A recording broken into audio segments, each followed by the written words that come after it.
요즘 코로나로 인한 이슈 중 가장 큰 이슈, 바로 백신입니다. 이 백신의 원리가 하나님이 우리를 단련하시는 방법과 꽤 유사합니다.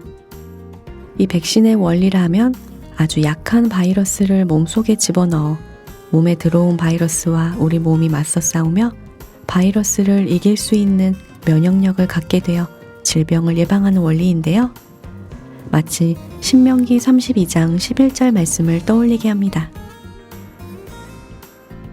마치 독수리가 그 보금자리를 어지럽게 하며 그 새끼 위에 너풀거리며 그 날개를 펴서 새끼를 받으며 그 날개 위에 그것을 엎는 것 같이, 가끔 높은 공중에서 독수리 새끼 같은 연약한 우리를 떨어뜨리시는 하나님, 그 안에는 우리가 더 높은 곳을 만날 때 강하고 튼튼한 날개로 날아갈 수 있도록 하기 위한 진한 사랑이 담겨 있습니다. 늘 나의 성장을 위한 신앙의 백신을 준비해 주시는 하나님의 신실하심을 찬양하며 4월의 마지막 일림은 베드로의 독백을 담은 성찬시로 지금 시작합니다.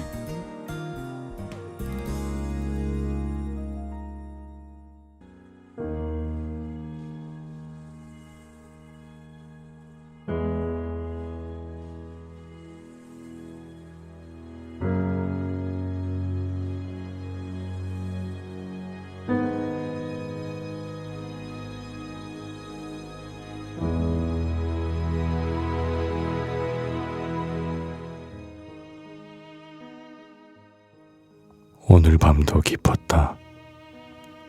가려신 유다가 스스로 목숨을 버렸다. 내가 주를 모른다 부인하던 그 새벽, 예수께서 빌라도에 넘겨지셨고, 이를 들은 유다는 자신이 지은 죄의 무게를 견뎌내지 못한 것이다.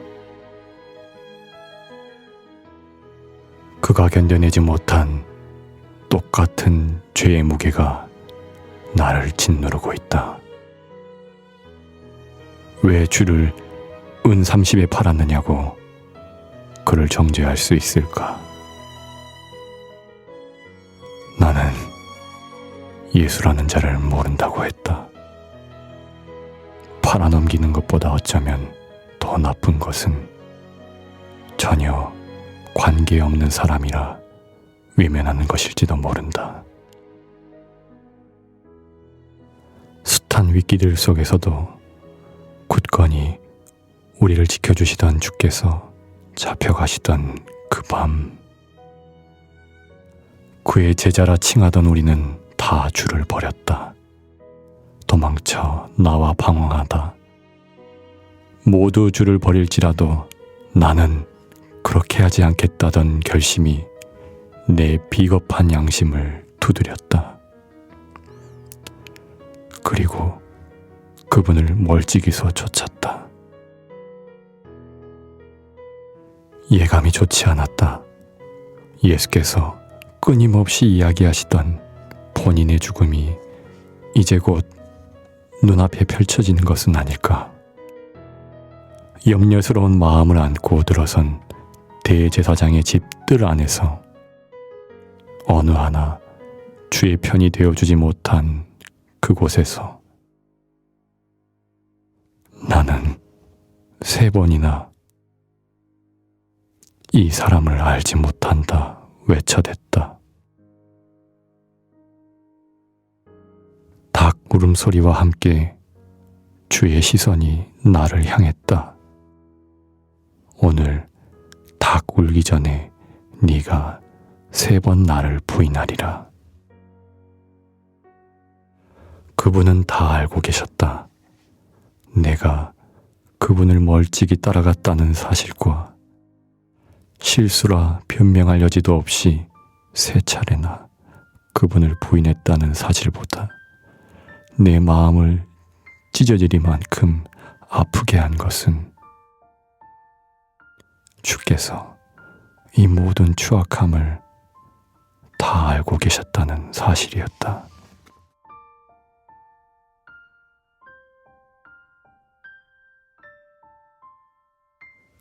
나는 감히 그분의 최후를 지켜볼 용기조차 나지 않았다. 애처럼 그분의 눈빛이 내가 마지막으로 본 모습이 되었고, 자책은 끊임없이 나를 찌르고 깊이 파고들었다. 나는 떨어지고 떨어져도 끝이 보이지 않는 까마득한 절망 아래로 끌려 들어가고 있었다. 다시 일어설 수 있으리라 감히 생각조차 하지 못했던 시간들 속에서 웅크려 한참을 있다가 문득 주의 음성이 머릿속을 스쳤다. 시몬아, 시몬아, 보라.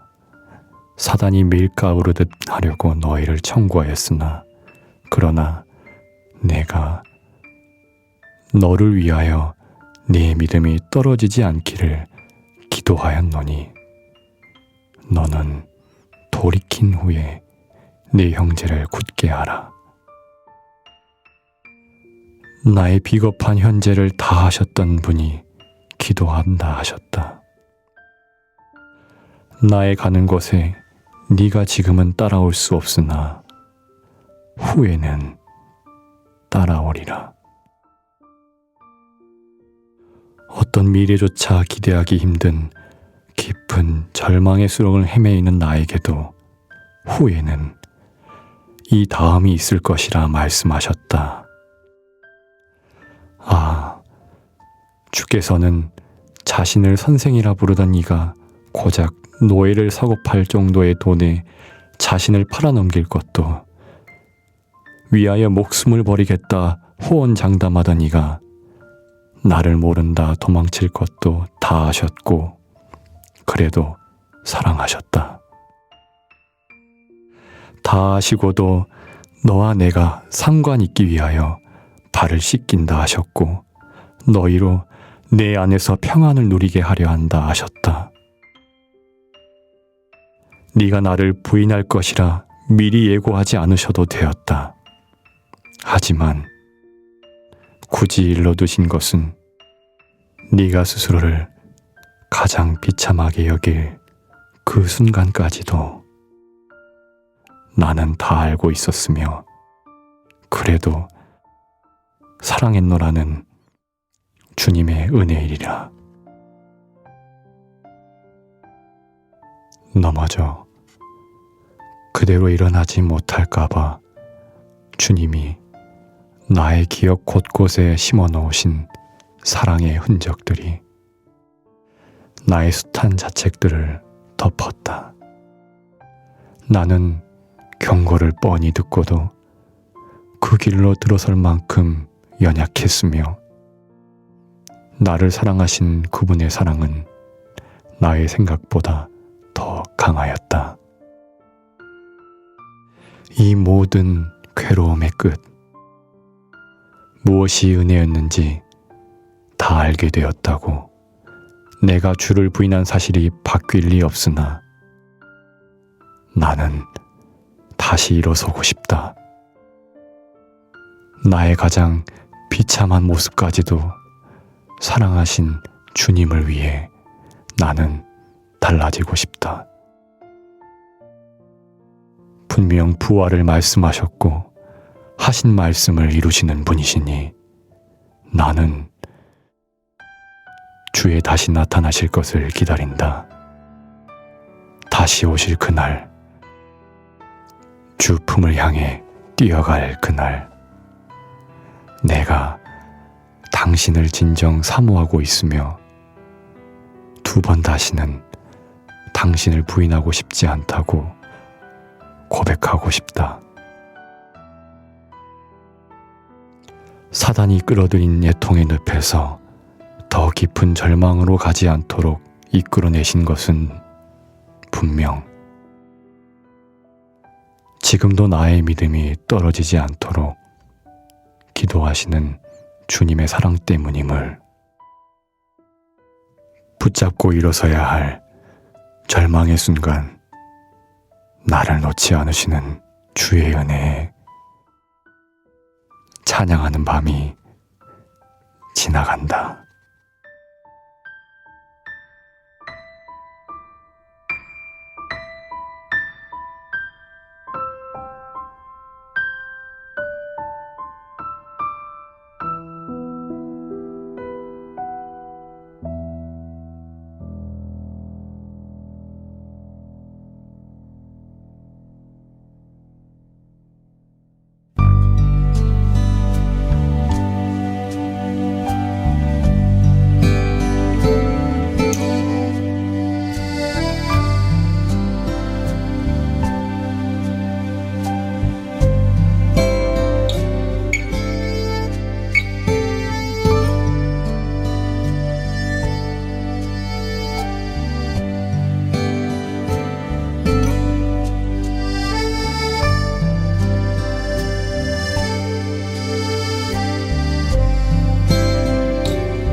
내릴 때 주님은 아시네 당신의 약함을 사랑으로 돌봐주시네.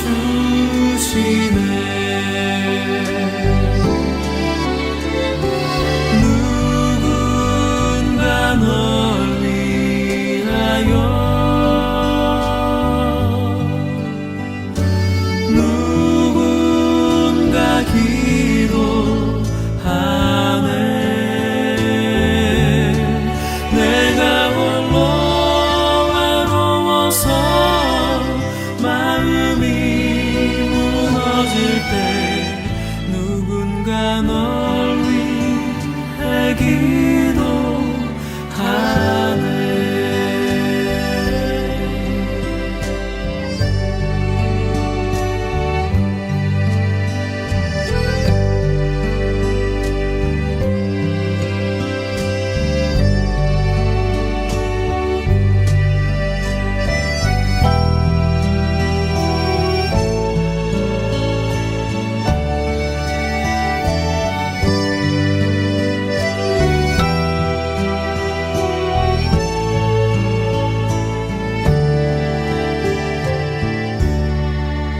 당신이 외로이 홀로 남았을 때 당신은 누구에게 위로를 얻나.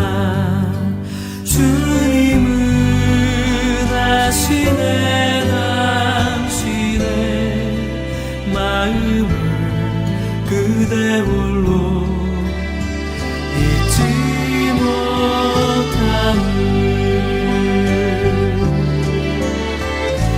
조용히 그대 위해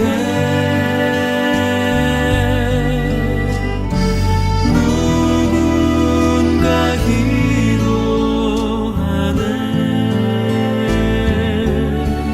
내가 홀로 외로워서 마음이 무너질 때 누군가 널 위해 기도하네. 누군가 널 위해 기도하네.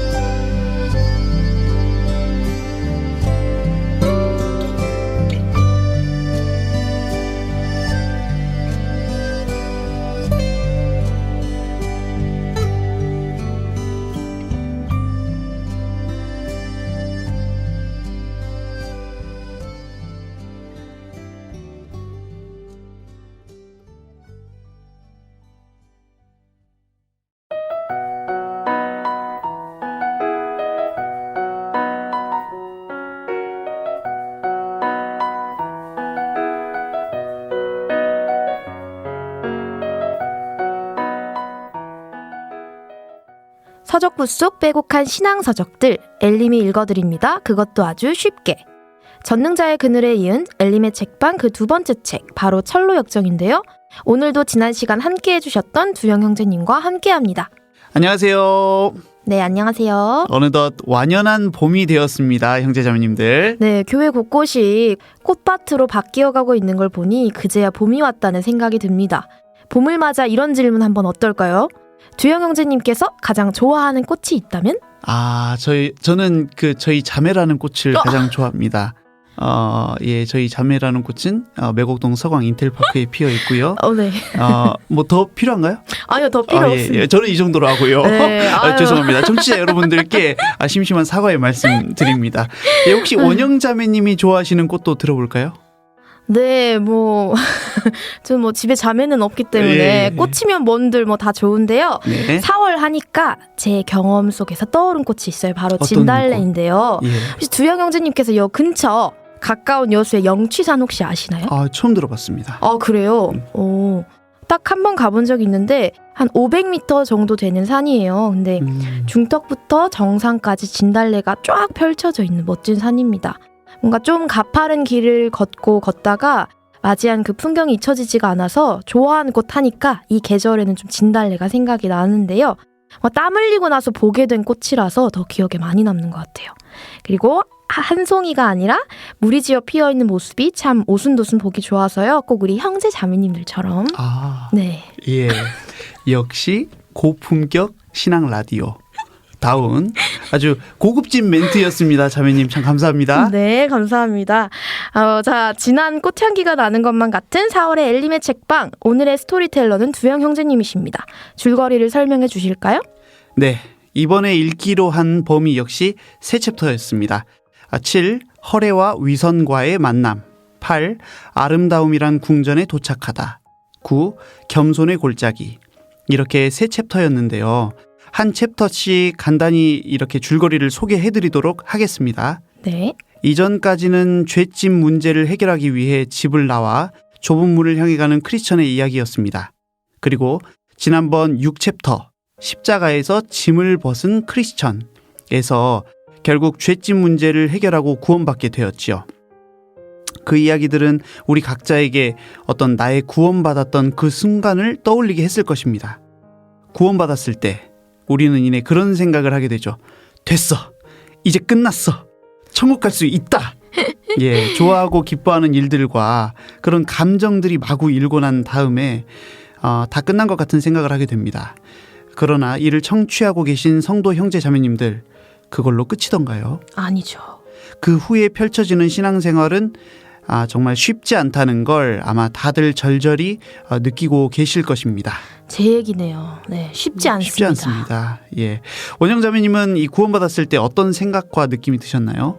더 말할 게 있을까요? 그냥 자나깨나 함께하는 사랑의 짝이 생겼다는 기쁨이기도 하고 내가 죽음과 맞바꿀 만큼의 가치를 지닌 사람이라는 사실에 좀 행복하기도 하고 저 역시 너무 기뻐서 어쩔 줄 몰랐습니다. 지난번에 제가 가로수한테 말 걸었다고 했잖아요. 구원 받고 난 다음에. 저희 엄마가 엄청 좋아하셨어요. 아, 그랬어요?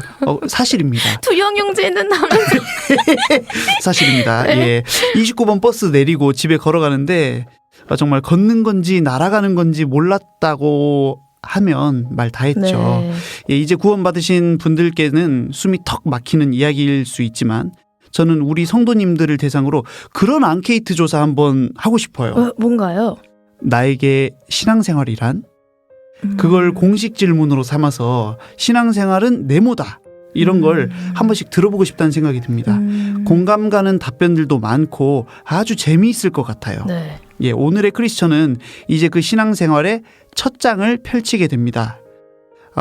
이렇게 구원받고 신앙생활을 막 시작하시는 분들을 보면 여러분들은 어떤 느낌이 들으세요? 또는 어떤 말을 해주고 싶으신가요? 막 되게 소중하잖아요. 네. 원영자매님은 좀 어떤 이야기를 해주고 싶으세요?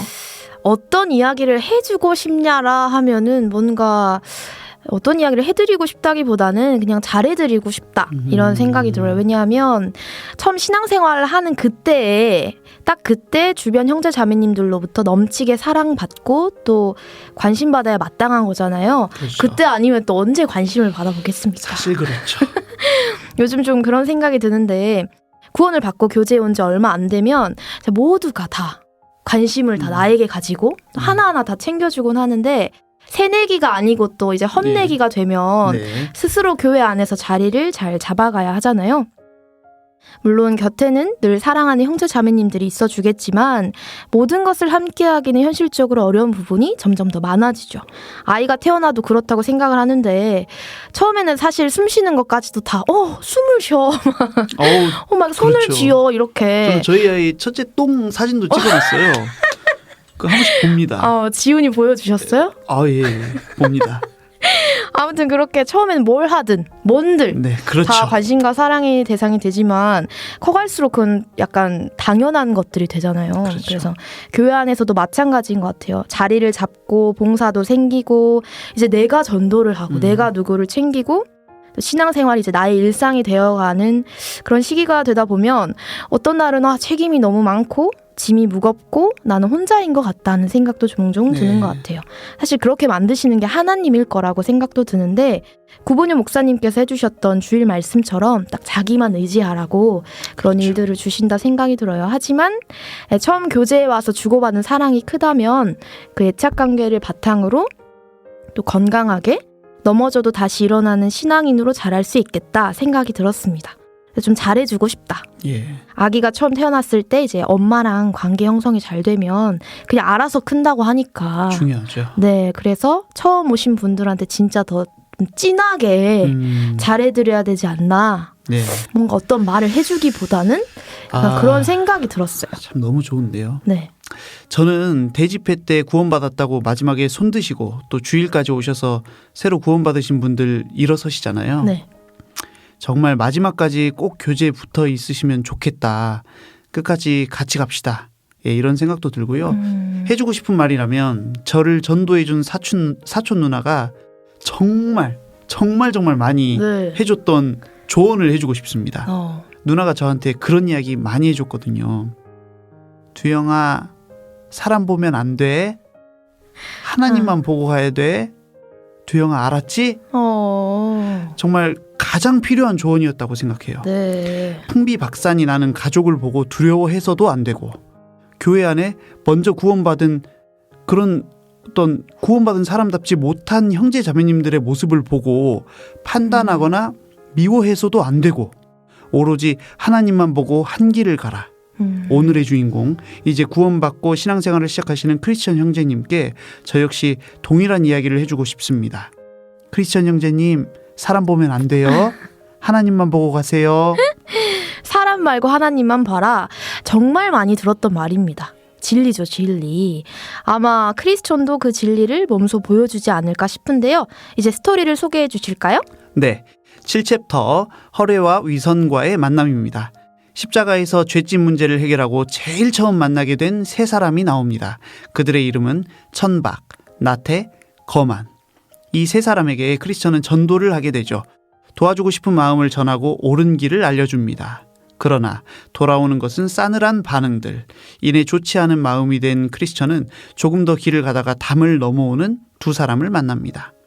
한 사람은 허례요, 다른 한 사람의 이름은 위선입니다.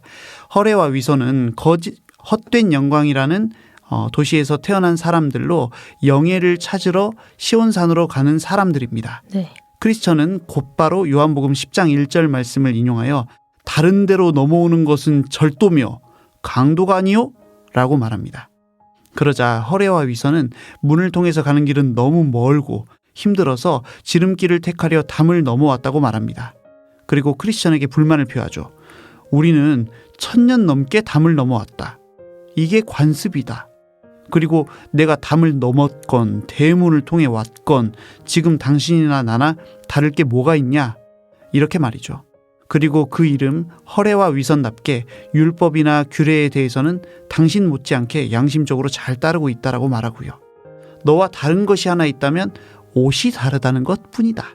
아, 짐이 벗어진 후에 크리스찬에게 입혀주었던 옷 말이군요. 네, 크리스천은 말하죠. 이 옷은 천국의 주님께서 제 벗은 몸과 부끄러움을 가려주기 위해 제게 주신 것이라고요. 그리고 내게는 봉인된 두루마리도 하나 주셨다. 천국문 앞에 도착했을 때 그것을 증거물로 제시하라 하셨다. 그런데 당신들은 대문을 통과하여 이런 옷이나 두루마리를 얻지 못했으니 문 안으로 들어갈 수 있을지 의문이라고 말합니다. 허례와 위선이 어떻게 반응했을까요? 아뿔싸, 그럼 이제 나는 어떻게 해야 하나요? 하고 도움을 구했을까요? 이름값을 했을 것 같은데요. 허리의 위선. 네. 맞습니다. 서로 킥킥대고 비웃었을 뿐입니다. 그러나 곤고산 기슭에 이르러 세 가지 길을 만나게 됩니다. 고난의 길이라고 산 꼭대기까지 쭉 뻗어 있는 길과 오른편, 왼편으로 난 지름길들이었습니다. 크리스천은 고난의 길을 택했고요. 나머지 두 사람은 양편의 지름길을 택했습니다. 쭉 뻗어 있는 길로 가라던 말을 잘 따르는 크리스천이네요. 네. 몇백 년 선배시지만 대견합니다. 그렇죠. 앞만 보고 가야죠. 그러나 그 두 사람은 알았을까요? 그들이 선택한 지름길, 그 길의 이름이 위험과 멸망이었다는 것을요. 잠언 14장 12절. 어떤 길은 사람의 보기에 바르나 필경은 사망의 길이니라 가 생각나는 대목이었습니다. 네, 맞습니다. 편한 길이 옳은 길이라는 걸 보장해 주는 건 아니죠. 그리고 다른 길로 가더라도 결국 가는 곳은 같을 것이다. 안일하게 생각한 두 사람의 큰 실수네요. 네, 허례와 위선을 보고 있으면 최근 종교 통합주의의 사고방식을 보고 있는 것만 같아요. 반드시 예수 그리스도라는 문을 통과하지 않아도 된다. 꼭 고난의 길이 아니어도 담을 넘어왔어도 지름길을 통해 가도 결국 가는 곳은 같을 것이다. 만일 혹여라도 그런 생각을 하고 있는 분들이 주변에 계시다면 허례와 위선이 겪은 마지막과 그 끝이 같을 것이라는 생각이 들어 참 안타깝습니다. 정말 듣고 보니 그렇네요. 종교 통합주의, 불교든 천주교든 기독교든 뭐든 자기 거 열심히 믿으면 다 좋은데 가는 거다 그렇죠. 하는 주의죠. 그 다음은 어떻게 되나요? 아주 고생 끝에 산을 기어올라 아담한 정자에 걸터앉아 쉽니다. 그러면서 가슴 안쪽에 고이 간직한 두루마리를 꺼내서 읽어보죠. 크리스천은 종종 여행 중에 이 두루마리를 꺼내어 읽어보고 새 힘을 얻곤 했는데 이게 뭘까요? 계속 꺼내서 읽는다고 했으니까 말씀 같기도 한데요. 크리스천에게 이 두루마리를 준 사람이 천국문에 이르렀을 때 이것을 제시하라 라고 했던 것으로 보아 뭔가 상징적인 구원의 표, 네. 구원의 증거인 것 같기도 하고요. 예, 저도 그렇게 생각합니다. 그런데요, 그만 크리스천이 잠깐 쉬려 했다가 네네. 깜빡 깊은 잠에 빠지게 돼버립니다. 거의 밤이 될 때까지 자버린 거예요. 게다가 두루마리도 떨어뜨리게 되죠.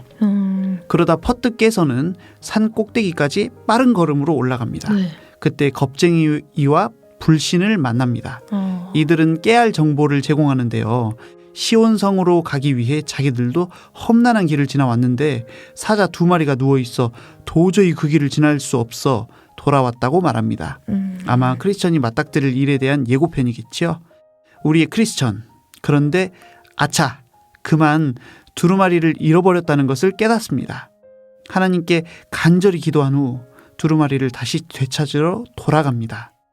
대낮에 정자에 앉아 잠을 자다니 이 얼마나 어리석은가 탄식하며 깊은 슬픔과 자책에 빠진 크리스천. 다시 정자에 도착하게 되어 결국 두루마리를 찾죠. 이때 크리스천은 정말 기뻤다고 말합니다. 기쁨의 눈물로 범벅이 되었다고 묘사되어 있죠.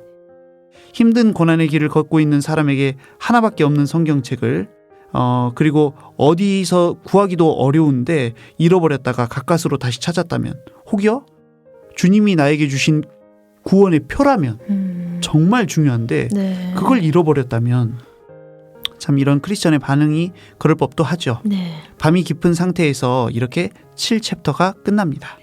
뭔가 피곤한데요? 굉장히 길죠.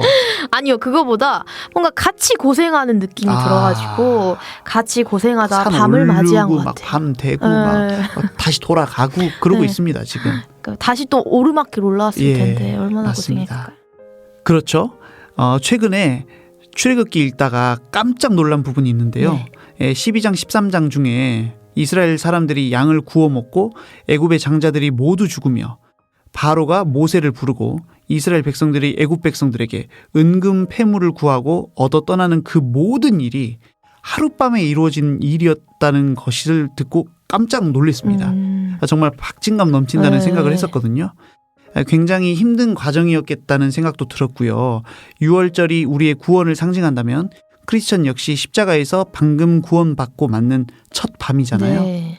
그 밤에 이렇게 산중의 고난의 길을 2번이나 왔다 갔다 하면서 또 잃어버렸던 두루마리를 찾는 절망과 기쁨, 이 모든 것을 느낀 이 밤 또한 굉장히 의미가 있다는 생각이 들었습니다.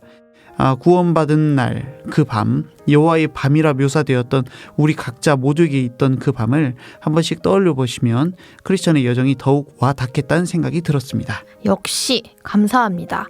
파란만장한 신앙생활의 시작을 알린 우리의 크리스천의 첫 밤이 점점 어둑해지고 있습니다. 그대로 어둠에 빠져버리려나요? 그렇지 않습니다. 8챕터 아름다움이란 궁전에 도착하다. 제목 그대로 어두움과는 거리가 있어 보이죠? 네. 하나님이 인도하시는 길이기에 아주 엎드러지는 일이 없는 것일까요? 크리스천은 하루를 묵어갈 수 있는 좋은 장소를 만나게 되었습니다. 아름다운 궁전 앞에는 앞서 불신과 겁쟁이가 말했던 두 마리의 사자가 길을 막고 누워 있습니다. 크리스천도 더러 겁이 나고 돌아갈까 생각하게 되죠. 그때 경계라는 이름의 문지기가 당신은 그렇게도 용기가 없으십니까? 라고 대갈일성을 바라죠. 그 후 사자들은 사슬에 매여 있으니 무서워할 필요가 없다고 일러줍니다. 믿는 자들과 믿지 않는 자들을 가려내기 위한 일종의 시험이라고 말이지요. 아, 그래서 불신이 돌아갔군요. 그렇죠. 네. 우리의 크리스천 결국 건너게 됩니다. 궁전에 대한 소개를 듣죠. 이 궁전은 산의 주인 되시는 분이 지으신 집인데 순례자들에게 안도감과 평안한 휴식을 제공하기 위해 세워진 집이라고 말해줍니다. 크리스천도 자기소개를 하는데요. 본인은 야베 족속이며 본래 이름은 은혜 없음 이었으나 은혜를 받게 되었고 대낮에 잠이 들어 두루마리까지 잃어버려 다시 찾아오느라 이 야밤에 오게 되었다고 말합니다. 문지기는 이 집의 규칙에 따라 이 집에 들어갈 수 있는지의 여부는 대개 아가씨 중 한 분과 이야기를 나눠본 후 결정하게 된다고 일러줍니다. 이윽고 신중이라는 아가씨가 나와 크리스천을 만나게 되고 그의 여정을 자세히 물어보게 됩니다. 대답을 들은 아가씨는 집안 식구를 더 불러옵니다. 아가씨들의 이름은 분별, 경건, 자애로서 이 집은 피곤에 지친 순례자들을 편히 쉬어가게 하려고 언덕에 주인께서 세워놓은 집이라며 집 안으로 초대합니다. 그리고는 대화를 시작하게 되죠. 아가씨들은 크리스천의 여정에 관한 이야기를 듣기 원하고 크리스천은 그의 여정의 동기와 해석자의 집에 갔었던 이야기, 이곳까지 오는 도중의 일, 만났던 사람들에 대해서 십자가에 못 박힌 그분의 이야기를 해줍니다.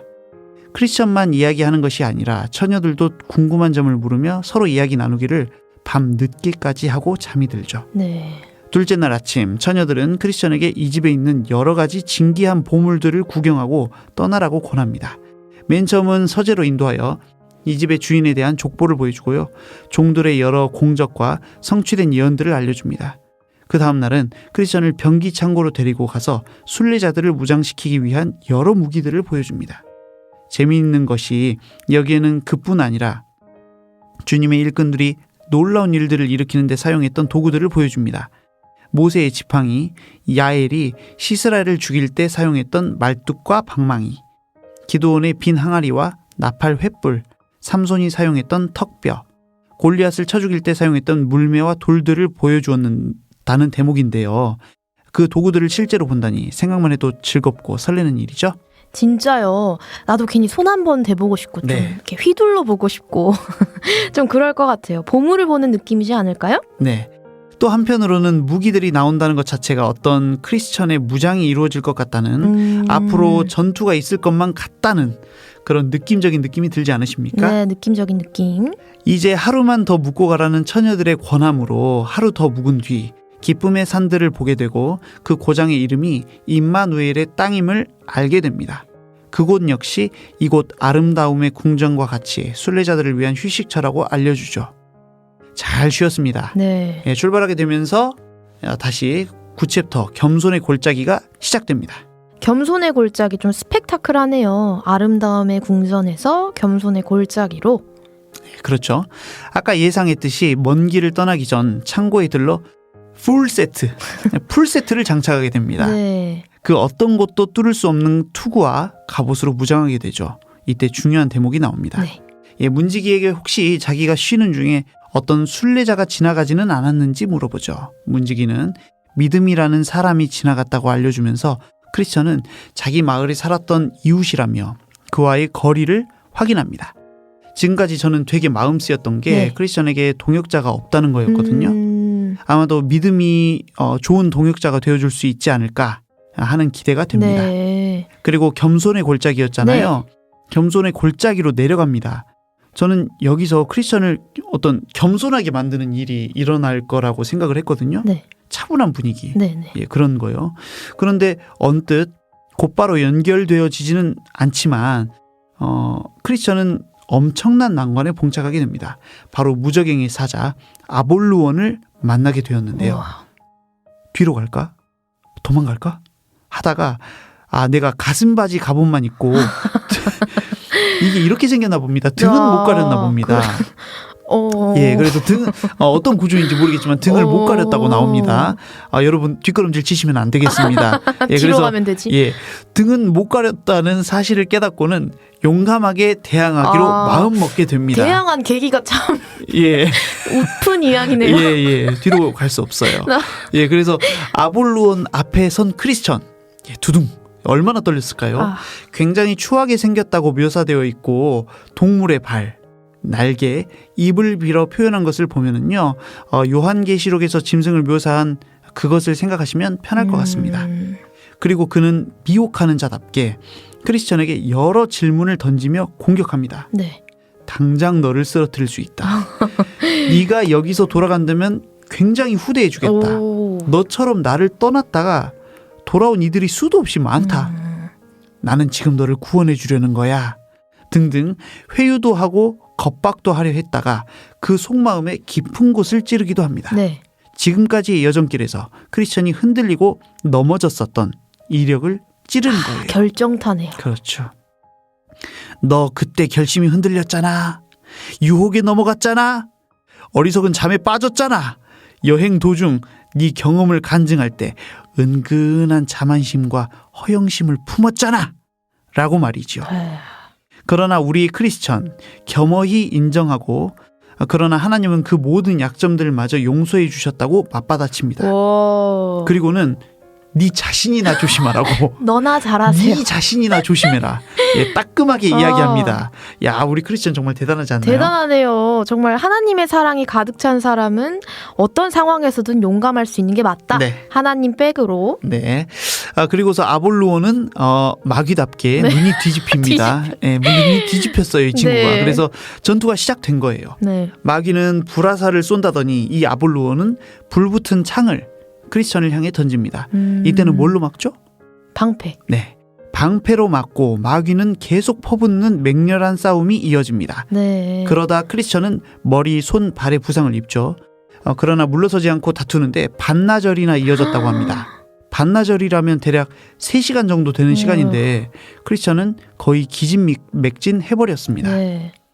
이때 아볼루온이 와락 달려듭니다. 넘어진 우리의 크리스천. 칼을 놓쳤다가 하나님의 도우심으로 급히 칼을 집어들었습니다. 그리고는 나의 대적이여 나로 인하여 기뻐하지 말지어다. 나는 엎드러질지라도 일어날 것이요. 미가서 7장 8절을 외치면서 온 힘을 다해 마귀를 찌릅니다. 푸슉! 치명상을 입은 아볼로는 비틀거리며 뒤로 나자빠지다가 결국 날개를 펼쳐 멀리 달아납니다. 치명상 맞나요? 푸슉. 어떤 다른 의성어가 있나요? 말정론네. 네, 하여튼간에 정말 손에 땀을 쥐는 정말 그런 땀을 쥐는 전투였습니다. 예, 그 후에 어떤 사람이 생명나무에서 잎을 가져다가 크리스천에게 주었더니 씻은 듯 아물어졌고 새 처녀들에게 얻은 빵과 포도주를 먹으며 원기를 회복합니다. 9챕터의 마지막은 이 겸손의 골짜기를 지나고 또 하나의 골짜기가 나왔다고 하는데 그 이름은 사망의 음침한 골짜기입니다. 아이고. 정말 첩첩산중이라고. 예, 겸손의 골짜기를 지나니 더한 골짜기가 나온 것 같아 벌써부터 걱정이 되네요. 오늘의 줄거리는 여기까지입니다. 가장 유명한 골짜기가 나타났네요. 네. 사망의 음침한 예. 골짜기. 저도 가고 싶지 않은 그 골짜기. 가고 싶지 않죠. 구원받은 지 며칠밖에 안 된 우리 크리스천이 가게 되다니 벌써 마음이 짠하네요. 하나님이 지켜주실 테죠. 네. 이렇게 연기까지 하시면서 네. 맛깔나게 소개해 주셔서 감사합니다. 네. 그러면 7부터 9챕터 중에 형제님께서 감명 깊게 읽었던 부분 한번 들어볼까요? 네, 제가 첫 번째로 감명 깊었던 장면은 굉장히 사소할 수 있는데요. 네. 예, 요즘의 시대에 더 와닿으실 수 있는 문장입니다.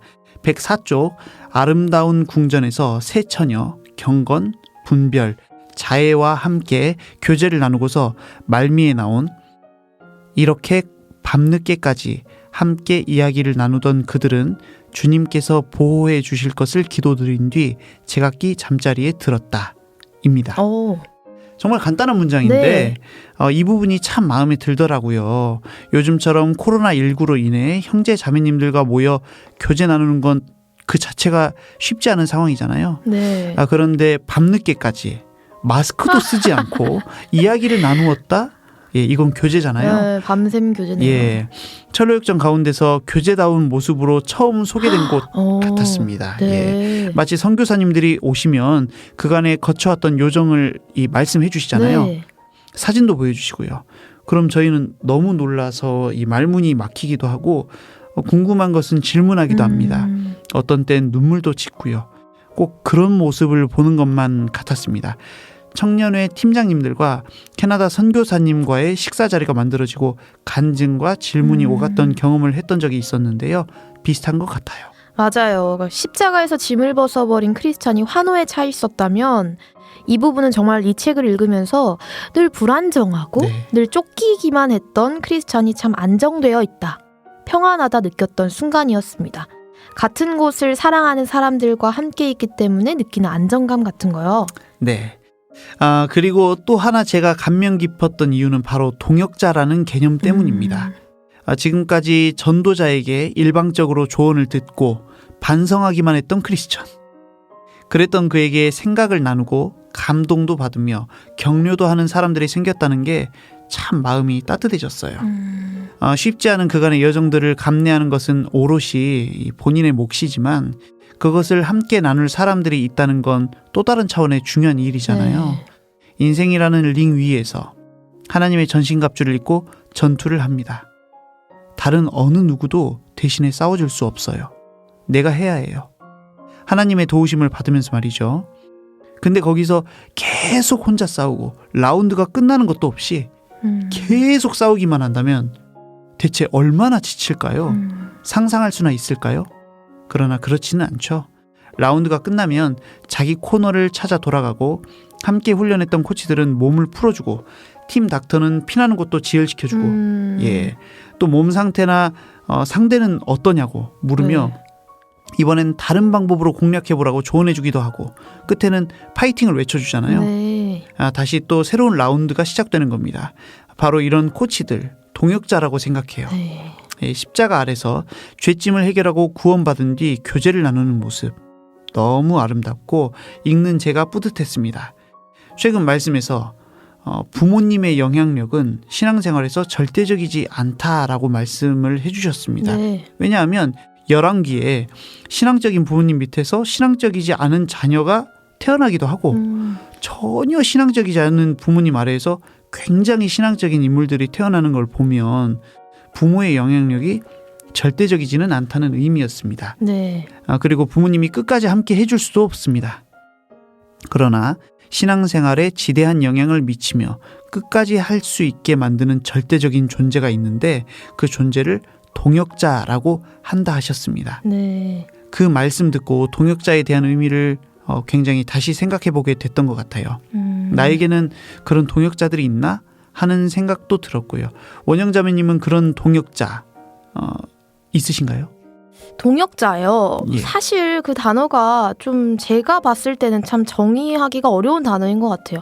말 그대로라면 함께 일하는 사람인데 전도일 수도 있고 또 봉사일 수도 있고 또 교제일 수도 있지만 동역자라는 단어가 주는 느낌은 그냥 단순히 함께 일하는 그런 걸 넘어서 전우회라는 생각이 듭니다.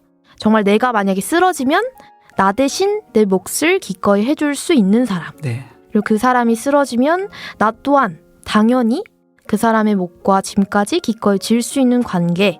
그렇게 생각하면 정말 몇 없어요. 없죠. 근데 저에게는 이제 부족한 손길을 모아서 함께 봉사하는 엘림 자매들이 그렇고 아빠를 전도할 때마다 함께 해주는 형제와 시댁 식구들이 그렇고 무엇보다도 나를 사랑으로 일으켜 세워주는 엄마가 그렇겠죠? 두영 형제님은 어떠신가요? 예, 저는 두 명이 생각나는데요. 한 명은 남북교회에서 교제하는 박강섭 형제님이고요. 네. 다른 한 명은 바로 집에 있는 저희 자매입니다. 꽃이신 그분. 예. 사람이 아니죠. 네. 박강섭 형제님은 직장에서, 저희 자매는 가정에서, 특히 저희 가족 전도할 때 내 동역자구나 하고 느낀답니다. 네. 동역자와 나누는 교제는 특히 더 소중하죠. 진솔함이 묻어나고 힘이 납니다. 교제와 동역자에 대해 생각해 보게 되고 크리스천에게 그런 사람들이 생긴 것 같아서 기뻤던 세 처녀들과의 교제 장면이 저의 첫 번째 인상 깊은 장면입니다. 네, 감사합니다. 그러면 두 번째 장면은 어떤 장면일까요? 두 번째 인상 깊었던 장면을 꼽자면 아볼루원과의 전투 장면을 빼놓을 수 없겠죠. 네. 저는 아볼루원과의 싸움 장면보다 푸슉. 싸움 전에 설전이 말싸움 한 거요? 인상 깊었습니다. 네. 그 장면 중에서도 아볼루원이 회유하는 장면을 지나 겁박하는 장면을 지나 네. 크리스천의 양심적인 면을 아프게 콕콕 찔러가며 공격했던 장면과 그에 대한 크리스천의 답변이 생각납니다. 네. 아까 줄거리 내용 중 소개해드린 것처럼 크리스천이 흔들리고 넘어졌었던 이력을 찌릅니다. 너 네. 그때 결심이 흔들렸잖아. 유혹에 넘어갔잖아. 너 어리석은 잠에 빠졌잖아. 여행 도중 네 경험을 간증할 때 은근한 자만심과 허영심을 품었잖아. 라고 말이지요. 저는요, 크리스천이 지적당한 것들 중 정말 다 제가 지은 죄들이고 실수이기 때문에 마음이 아프지만 네. 그 중에서도 어리석은 잠에 빠졌다가 귀중한 증거들을 잃어버렸잖아 라고 찔렀던 내용이 가장 마음이 아팠습니다. 실제 작품 내용 중에서도 크리스천은 자신이 대낮에 잠을 자버렸고 시간이 이미 늦었을 뿐 아니라 나중에 두루마리를 다시 찾으러 갈 때 깊은 후회를 하죠. 저는 정말 이런 시간들이 너무나 많았습니다. 저는 시간을 너무 많이 허비했어요. 크리스천이 대낮에 잠을 잤다고 했잖아요. 네. 요한복음 9장 4절에 때가 아직 낮음에 나를 보내신 이의 일을 우리가 하여야 하리라. 밤이 오리니 그때는 아무도 일할 수 없느니라 가 생각났습니다. 일할 수 있는 시간들이었는데 내가 더 열심을 내고 유황불이 내리기 전에 그때의 롯처럼 지체하지 않았더라면 더 많은 일들을 하고 영혼들을 구할 수 있었을 텐데 나는 왜 그때 잠을 자버렸나. 일하지 않고 잠을 잤던 일들은 그 아주 귀한 시간들인데 네. 기회라는 이름으로 날렸다가 죄라는 이름으로 돌아오는 부메랑이 되어 저를 쳤습니다. 원영자매님, 이 게으르다는 뜻이 뭐라고 생각하세요? 행동이 느린 것 아니면 움직이거나 일하기 싫어하는 것 이런 거 아닐까요? 그런 뜻도 맞죠. 그런데 저는 게으름하면 이 말씀이 생각나더라고요. 게으른 자는 가을에 밭 갈지 아니하나니 그러므로 거둘 때에는 구걸할지라도 얻지 못하리라. 잠언 20장 4절 말씀. 새 번역에는 이렇게 번역되어 있습니다. 게으른 사람은 제철에 밭을 갈지 않으니 추수 때에 거두려고 하여도 얻을 것이 없다. 그러니까 때를 놓쳐버리는 거예요. 기회를 놓쳐버린 거죠. 그때는 그때 해야 할 일이 있는데 그 일을 하지 않은 거예요. 이유가 있겠지만 다 핑계입니다. 그리고 그때가 지나버리면 나중에 그 일을 할 수 없습니다. 혹시 원영자매님 영화 빠삐용 보셨나요? 죄송합니다. 저 이제 빠삐용은 네. 그 강아지밖에 몰라요. 거의 빠삐용 하면 라떼는 말이죠. 완전 고전 빠삐용, 영화입니다. 네. 라라라라라라 라라. 그 OST가 생각이 납니다. 네. 아무튼 저는 청취자분들 중에서 이렇게 또 오는 분들은 또 많이 생각나실 거예요. 저는 빠삐용을 보면서 가장 인상 깊었던 장면이 빠삐용이 사막에서 어떤 심판관들 앞에서 자기의 무죄를 호소하는 장면입니다. 자기는 사람을 죽이지 않았다고 말이죠. 그러나 심판관이 빠삐용의 말문을 막아버립니다. 그래, 너는 살인죄를 저지르지 않았지. 아니, 그러나 너는 더 큰 죄를 지었다. 그 죄는 사형을 받아 마땅하지. 인생을 낭비한 죄. 네 죄목은 인생을 낭비한 죄다. 사형이라고 하는데 빠삐용은 아무 말도 하지 못하고 고개를 떨구고 돌아섭니다. 그래요? 저는 거듭난 후 제 인생을 돌아보면 빠삐용 그 장면이 정말 많이 생각나요. 하나님이 저에게 교사라는 직업을 주시고 타 직장에 비해 이른 퇴근 시간과 그러네요. 방학이라는 많은 시간들을 주셨는데 일할 수 있는 이 낮이라는 시간에 오후를 지나서 저녁 어슴푸레가 되어가는데 나는 그동안 뭘 해왔던 거지? 잠을 잤다. 낭비했다. 내가 시간과 기회를 허비해버렸다. 이런 생각이 늘 있어 왔기 때문에 아볼루원의 크리스천을 찌름은 마치 제가 찔린 것처럼 와닿고 아팠습니다. 그런데 크리스천이 아볼로온의 힐문에 뭐라고 답했지요, 원영자매님? 네가 한 말이 모두 사실이다. 더구나 내가 채 말하지 않은 많은 잘못들이 더 있다. 그럼에도 불구하고 내가 섬기는 주님께서는 자비를 베푸사 모든 걸 다 용서해 주신다. 그뿐만 아니라 너의 나라에서 너를 섬길 때 몸에 배어버린 여러 가지 약점들로 인하여 난 늘 신음하고 슬퍼했지만 하나님께서는 그 모든 약점들마저도 용서해 주셨다. 마치 제가 다시 용서받은 것처럼요. 너무 감사한 거 있죠. 그래, 그것마저도 모두 다 용서해 주셨구나. 그렇지. 나는 왜 크리스천처럼 담대히 마귀를 향해 소리치지 못했을까? 그동안 마귀가 항상 내 마음속에 힐난할 때 나는 왜 수긍만 하고 주님의 그 죄마저 사해 주심은 소리치지 못했을까? 많은 반성을 하게 되고 힘을 얻게 된 크리스천의 이 아볼로온을 향한 대답이 두 번째 감명 깊었던 장면이었습니다. 저도 이 부분을 읽으면서 살짝 울컥하는 마음이 올라왔어요. 저도 지금 살짝 울컥에 그러네. 제 개인적으로 이 부분을 읽으면서 두세 번 곱씹어봤던 말이 있는데 난 늘 신음하고 슬퍼했지만 그냥 너무 공감이 되었어요. 아, 나만 그런 게 아니었구나. 나만 나라는 벽 앞에서 좌절하는 게 아니었구나. 나만 신음하는 게 아니었고 나만 슬퍼하는 게 아니었구나. 그러니까 이제 1600년대 사람이 주는 위로잖아요. 그렇죠. 존 버년의 위로죠. 그렇죠. 이렇게 생생할 수도 있구나. 이 사람이 느꼈던 신음과 슬픔에 나도 공감할 수 있구나. 그리고 나도 공감받을 수 있구나. 우리가 그리스도인이기 때문에 그렇구나 싶어 그냥 감사한 구절이었어요. 뒷부분은 말할 것도 없죠. 하나님께서는 그 모든 약점들마저도 용서해 주셨다.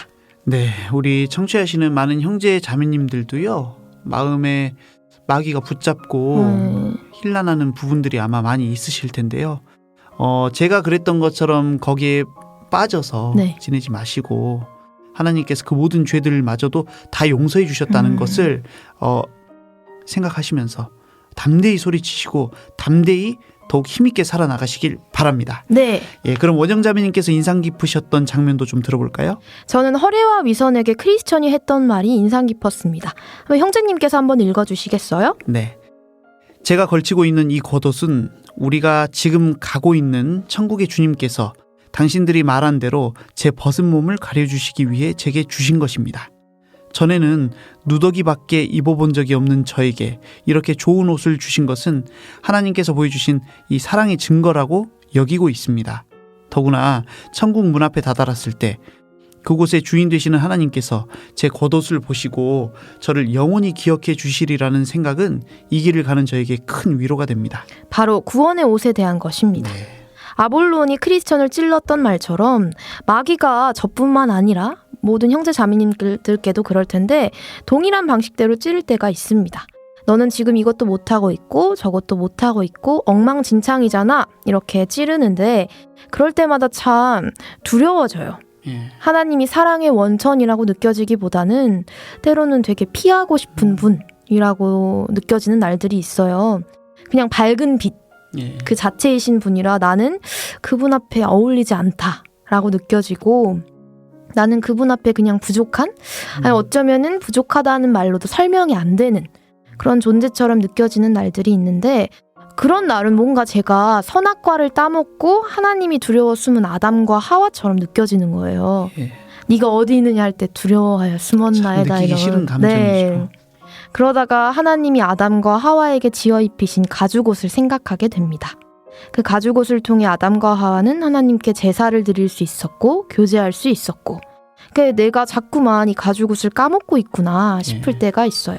좀 그 생각을 하고 있었는데 마침 철로역정에서 이 구원의 옷에 대한 구절을 발견하게 되니 하나님께 정말 감사한 마음입니다. 정말 세상에서 뒹굴던 누더기를 입고 있던 저를 예수님께서는 자신을 희생하셔서 제게 입히셨다는 것. 이게 진짜 확실한 사랑의 증거라는 것. 이 사랑의 옷을 통해 너무 멋지지 않아요? 하나님이 나를 영원히 기억해 주신다. 예, 깊은 곤고함에서 이 사실만큼 나를 확실히 건질 수 있는 게 있을까요? 그냥 그 사랑 하나를 잡고 가는 것 같아요. 그리고 뭔가 내가 못나면 못날수록 이 옷이 더 귀해진다 생각도 들고요. 구원받고 나서부터 지금에 이르기까지 어쩌면 열정은 덜해졌을 수 있고 또 기쁨은 덜해졌을지 몰라도 그 사랑의 진하기가 점점 더 더해가는 것 같습니다. 네. 그래서 이 구절이 제게 큰 위로가 되어 인상 깊은 장면으로 한번 꼽아봅니다. 감사합니다. 참 멋진 옷일 것 같아요. 네. 예, 정말 멋진 옷일 것 같고, 이 책은 참 신기한 게 읽으면 읽을수록 더 좋아지네요. 뭔가 그 그리스도인에게 필요한 위로들이 곳곳에 있는 것 저도 같아요. 그걸 느껴요. 진짜. 1600년대인데 그러니까요. 지금 이순신 장군님보다 약간 좀 이로 더 보이니까. 예, 네. 그런데 아니 이렇게 그러니까. 이렇게 현실적으로 네. 이렇게 와닿게 공감이 될까? 정말 같은 한 성령으로 이음 받았기 때문에 진짜 신기하죠. 저희가 이렇게 공감이 되나 봅니다. 네. 이제 다음 범위는 10장부터 12장까지인데요. 사망의 음침한 골짜기, 크리스천과 믿음의 만남. 믿음과 수다쟁이입니다. 다른 네. 출판사 책을 소장 중이신 성도님들께서는 수다쟁이가 나오는 부분까지만 읽어주시면 좋겠습니다. 주영 형제님 오늘도 정말 감사드리고요. 네. 주영 형제님께서도 제겐 예. 크리스천의 순례길을 함께 따라 걷는 동역자이십니다. 제가 드릴 말씀입니다. 네. 예, 한번 천국까지 파이팅 넘치게, 네. 파이팅 있게 한번 따라가 보자고요. 좋습니다. 엘림의 책방을 청취해주신 모든 형제자매님들 감사드리고 엘림의 책방은 5월 마지막 주에 다시 찾아뵙겠습니다. 엘림에서 만나요. 제발.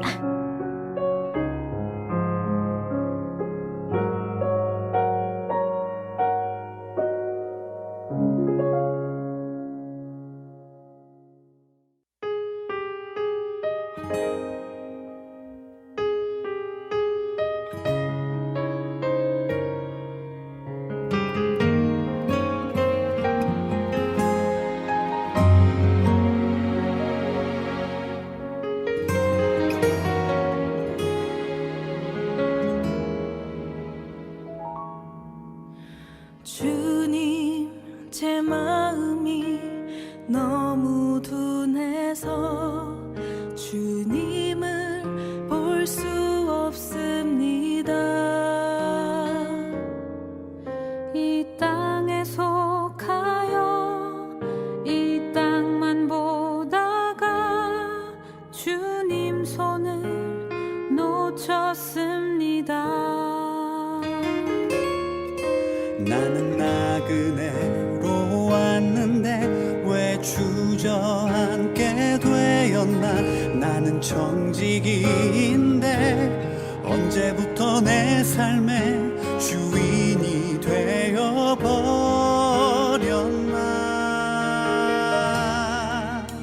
믿음이 없이는 기쁘시게 못하나니 고된 수고도 다 헛될 뿐이라. 믿음이 없어서 무너진 삶의 모든 자리에 다시 주님을 기다립니다.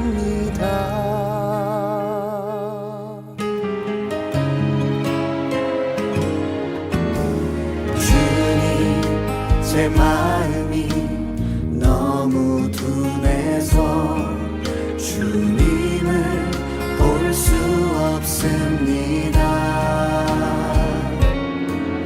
이 땅에 속하여 이 땅만 보다가 주님 손을 놓쳤습니다. 나는 나그네로 왔는데 왜 주저앉게 되었나. 나는 청지기인데 언제부터 내 삶의 주인이 되어버렸나. 믿음이 없이는 기쁘시게 못하나니 고된 수고도 다 헛될 뿐이라. 믿음이 없어서 무너진 삶의 모든 자리에 다시 주님을 기다립니다.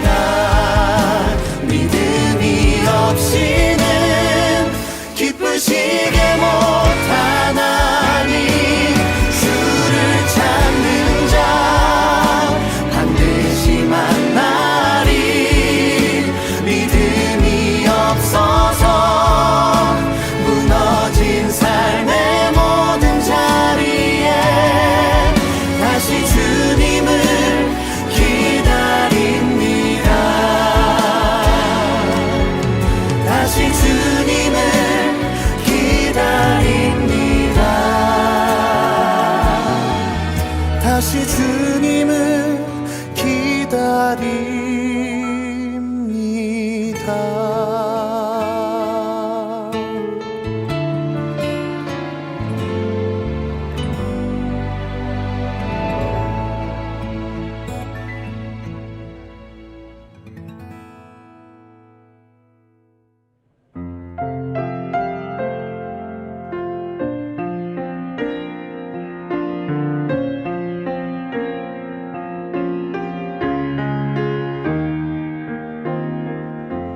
요한의 아들 시몬아, 내가 다른 사람들보다 나를 더 사랑하느냐 하고 주님이 물으셨네. 요한의 아들 시몬아, 내가 다른 사람들보다 나를 더 사랑하느냐 하고 주님이 물으셨네. 그때 나는 주께 대답했네. 내가 주를 사랑하는지 주님께서 하십니다. 주님께서 내 마음 아시리. 우리 하나님 여호와께서 우리가 그에게 기도할 때마다 우리에게 가까이 하신과 같이 그 신의 가까이함을 얻은 나라가 어디 있느냐. 신명기 4장 7절 말씀. 모든 외로움과 공고함, 슬픔과 고통 가운데서 우리가 해야 할 일은 한 가지, 기도하는 것. 어쩌면 지금도 기도해 주렴, 찾아갈 테니 라고 다정히 나를 기다리고 계실 하나님의 은혜를 찬양하며 하나님께서 함께 하시는 라디오 광야에서 만난 엘림, 오늘도 주 안에서 평안하시기를 기도합니다. 내게 맡겨둘 테니 사랑하는 내 친구여, 많은 양떼를 부탁한다. 그때 나는 주께 대답했네. 내가 주를 사랑하는지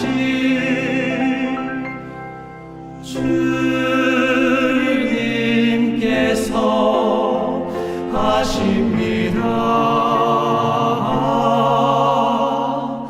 주님께서 내 마음 아시리. 주님께서